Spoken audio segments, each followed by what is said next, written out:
Hello guys, panoorin natin itong ginawa ni Mingming kay Daki. Ayan, at pinakbok niya po at dadali niya po ito kung saan niya po ito iluluto. Ayan, at sa kanya na po naghahasa na po siya. Yun, at nakawala po si Daki. Ayan, at siya naman po ngayon ang kanyang itinali sa puno. Ayan, at tumawag naman po ng restback tong si Meow Meow. Ayan, oh. At natawagan niya po si Tiger. Ayan, at sabi ni Tiger ay pupunta na ako dyan.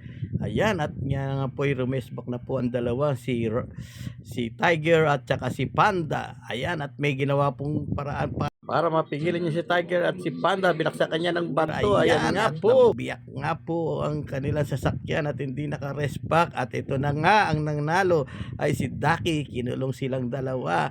Ayan, at sila ngayon ang niluto ni Daki. Ayan, at inihaw-ihaw sila. Napakasarap. Yummy, yummy, sabi ni Daki. Ayan, at enjoy na nga kinakain niya.